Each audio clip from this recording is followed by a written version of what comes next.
Di video kali ini saya akan membahas sebuah film yang berjudul Ball to the Head. Film ini dirilis pada tanggal 25 Januari 2013, disutradarai oleh Walter Hill dan dibintangi oleh kembaran saya, Sylvester Stallone. Kemudian ada Sarah Shahi, Jason Momoa, Sung Kang, Christian Slater, dan masih banyak lagi. Film Ball to the Head menceritakan tentang pembunuh bayaran yang melakukan aksi balas dendam ke kelompok gangster karena kematian temannya. Oke, daripada banyak spoiler di awal video, mending langsung aja kita masuk ke pembahasannya. Di awal film kita akan melihat dua pembunuh bayaran yang ingin melakukan tugasnya. Mereka mendatangi hotel untuk melancarkan aksinya. Keduanya bernama Jimmy dan Louis. Di dalam juga ada seorang pria yang sedang ngabok-ngabokan dan nyaboy.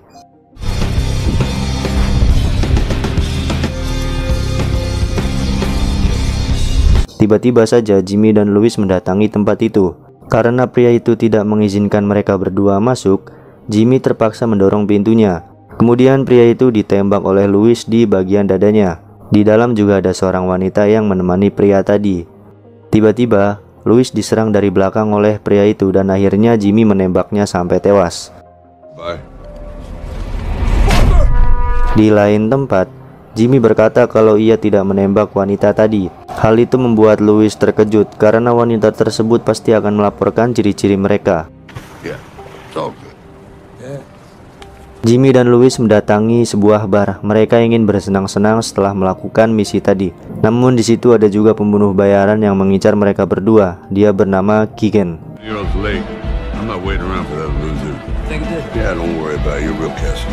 Saat Jimmy ke toilet, Keegan menghampiri Louis dan langsung menusuknya berulang kali.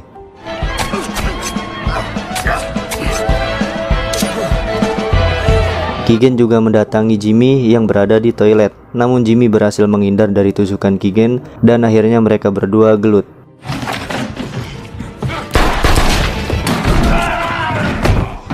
Jimmy terkejut ketika melihat Louis sudah tewas dengan luka tusukan di perutnya.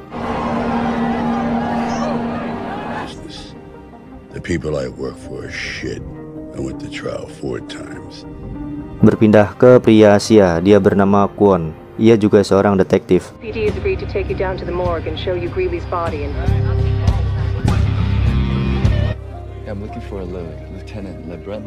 Di kantor polisi terlihat seorang wanita yang tadi ada di awal film sedang memberikan informasi tentang kejadian kemarin.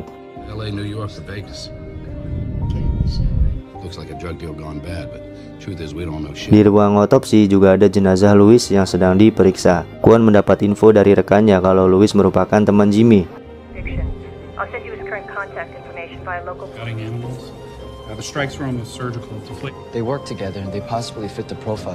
Kwon kemudian menelepon Jimmy dan memberikan info tentang pembunuhan Louis. Ia juga mengajak Jimmy untuk ketemuan di sebuah bar. Di dalam bar, Jimmy membawa minuman dari rumah sehingga dia ditegur oleh penjaganya. Kwon berkata ke Louis mengapa dirinya tidak membunuh wanita bayaran tersebut. Kwon mengajak kerjasama Jimmy untuk menangkap pembunuh Louis.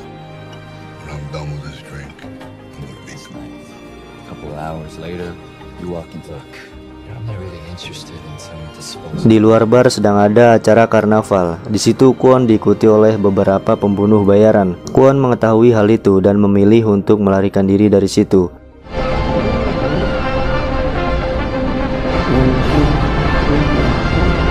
Kemudian dia dikejar sampai ke basement dan dicari oleh pembunuh bayaran tersebut.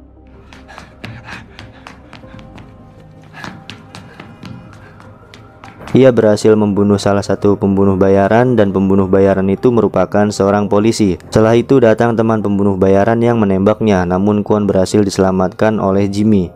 Di dalam mobil, Jimmy dan Kwon saling menodongkan pistol. Pada akhirnya, Kwon mengikuti apa yang dikatakan Jimmy. Di lain tempat, Keegan bertemu dengan orang yang membayarnya. Ia diberi perintah untuk membunuh seseorang.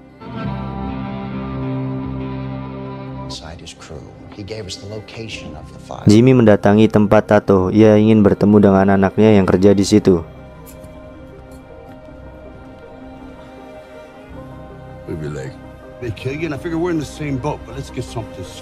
Di dalam mobil, Kwon mengosongkan peluru pistol milik Jimmy. Wanita ini bernama Lisa. Dia merupakan anak Jimmy. Jimmy mendatangi anaknya untuk menangani Kwon yang sedang terluka karena tembakan tadi. Awalnya Lisa menolak dan akhirnya ia mau untuk menanganinya.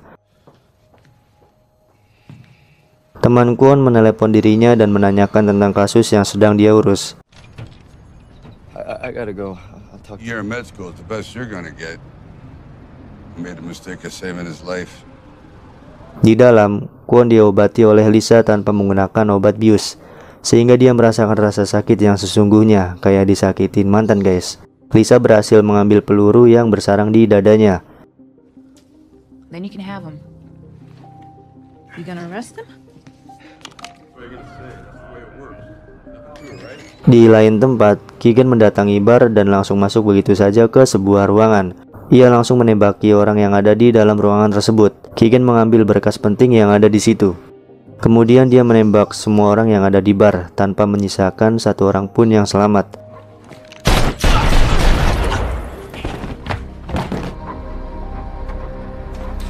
Pria ini bernama Morel. Ia merupakan bos Keegan yang membayarnya selama ini.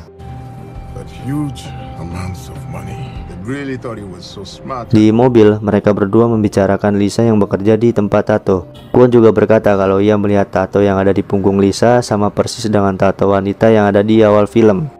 It was some sentimental dopey act. It's very similar to the one on the hooker that was recruited. We generally go through a handler. This time it's just a jerk named Ron. Ada berita di TV menayangkan tentang kasus kejahatan yang sering terjadi belakangan ini. Polisi juga mengusut tuntas kasus pembunuhan di bar yang dilakukan Keegan. You know, I could use this as a weapon. I could jam. Jimmy mendatangi tempat pijat terapi. Di situ dia berniat membunuh Ronnie. Ternyata Ronnie berada di situ. Ia sedang dipijat oleh wanita. Kemudian wanita itu melihat Jimmy dan Jimmy langsung menunjukkan pistolnya. Hal itu membuat wanita yang memijat langsung pergi dari situ. Jimmy mendatangi Ronnie karena ia telah menjebaknya saat ia bersama Louis. Louis was my boy. Bullshit, bro. What about the client? I never asked that shit. Ketika Ronnie ingin menembak Jimmy, peluru pistolnya sudah diambil oleh Jimmy. Jimmy juga mengalami hal yang sama. Peluru di dalam pistolnya kosong karena sudah diambil oleh Kwon saat di dalam mobil. Mereka berdua akhirnya gelut dan pertarungan itu dimenangkan oleh Jimmy.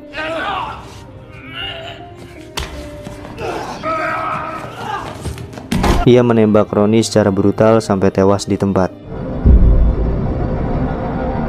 Di luar, Jimmy marah dengan Kwon karena sudah mengambil peluru pistolnya. Hal itu bertujuan agar Jimmy tidak lagi membunuh orang. Kwon mengajak Jimmy bekerja sama untuk mengusut tuntas kelompok Keegan. Come on. The pen down there. Speed check on a Marcus Baptiste, local lawyer. Mereka berdua menyusup ke sebuah pesta. Di situ mereka berniat mencari Baptiste.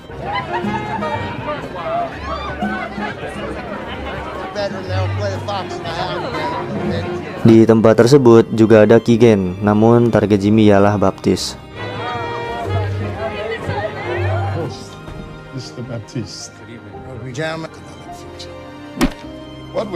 Ketika Baptiste sedang pipis, Jimmy langsung memukulnya sampai pingsan. Mereka kemudian memasukkan ke mobil dan dibawa menuju ke rumah lama Jimmy. Di jalan, Baptiste sempat melawan, namun ia berhasil disikut oleh Jimmy sampai pingsan. Are you kidding? He's totally out. Plus he's drunk.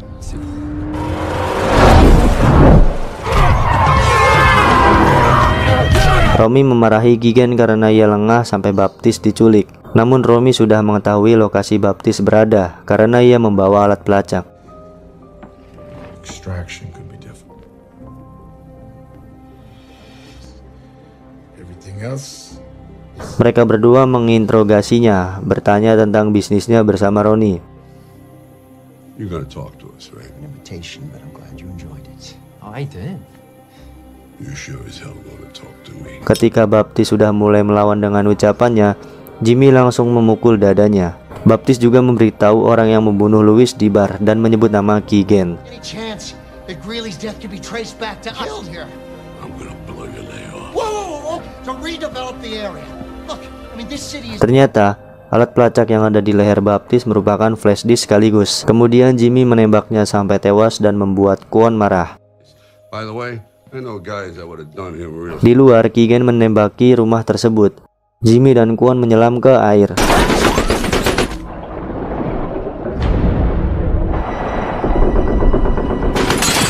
Ketika pintu rumahnya didobrak, ternyata sudah kosong dan hanya ada mayat baptis. Jimmy langsung mengaktifkan bom yang sudah ia pasang dan meledakkan tempat tersebut. Keegan masih selamat dari kejadian itu. Souvenir. All wired up. Kwon mendatangi rumah Lisa. Ia berniat meminjam komputer Lisa untuk mengecek flash disk tadi. Di flash disk itu banyak data-data transfer uang dalam jumlah yang sangat besar. Keep moving up the ladder. Jushin, I got this flash drive with a list of all the... Lisa bilang ke Kwon agar tidak memenjarakan ayahnya ketika semuanya sudah selesai. You know, I'm sure he's as brave as hell. Di dalam mobil, Jimmy berkata kalau ibu Lisa sudah meninggal dan dulunya merupakan seorang pelacur.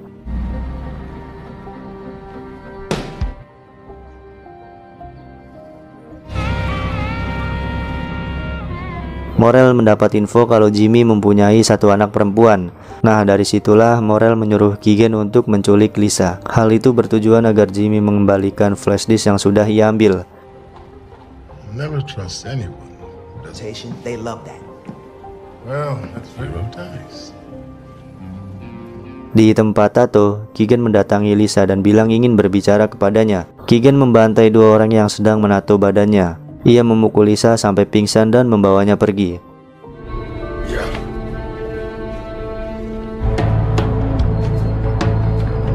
Di lain tempat, LeBreton mendatangi Kwon dan menyuruhnya masuk ke mobil. Tiba-tiba saja LeBreton menodongkan pistol, kemudian langsung ditembak oleh Jimmy. Ternyata LeBreton sudah bekerja sama dengan Morel untuk mengamankan aksinya.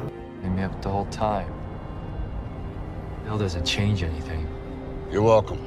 Di mobil, Jimmy mendapat telepon dari Keegan kalau Lisa sudah bersama dirinya. Keegan menyuruh Jimmy datang ke tempatnya dan ia langsung OTW ke situ.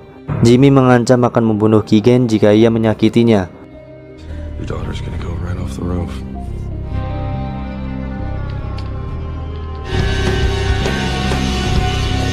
Saat datang, Jimmy langsung diperiksa untuk memastikan tidak ada senjata. Jimmy.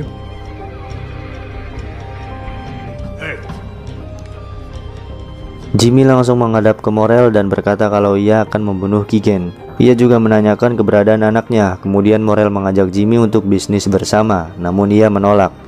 Don't worry, she's currently unharmed circumstances. Your bargaining position. Morel menyuruh anak buahnya untuk mengembalikan Lisa. Keegan sempat protes karena semudah itu Jimmy bisa mendapatkan anaknya.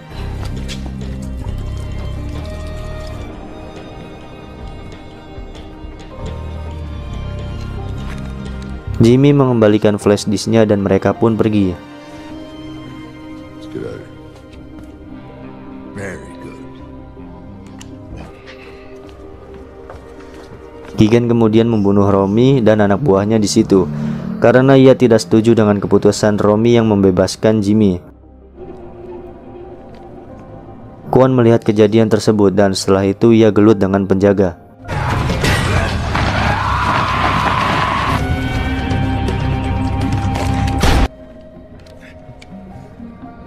Jimmy meledakkan mobil yang ada di situ sehingga semua anak buah Morel sudah tewas.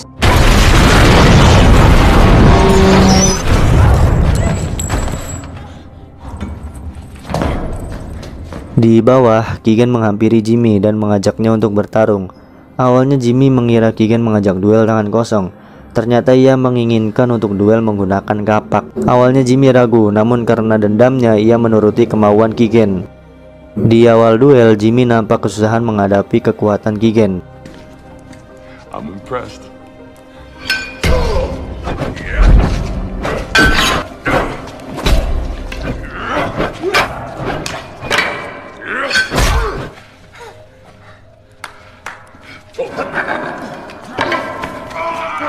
Di akhir duel, Jimmy berhasil menancapkan kapak ke kaki Keegan dan menusukkan pisaunya ke lehernya.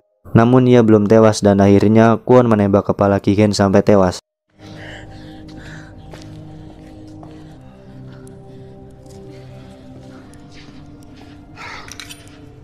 Jimmy menembak Kwon karena ia akan tetap memenjarakan dirinya atas kasusnya selama ini. Padahal Kwon sudah dibantu oleh dirinya. Yeah, you're welcome. Jimmy meninggalkan tempat itu dan Lisa memilih untuk menemani Kwon sampai polisi datang. When he turned in his report, I don't like cops. 6 minggu kemudian, Kwon mengajak Jimmy untuk minum bersama di bar. Ia bilang kalau dirinya tidak jadi memenjarakan Jimmy karena ia berhutang nyawa kepadanya. Mereka berdua pun kini sudah benar-benar damai. Dan setelah itu film pun berakhir.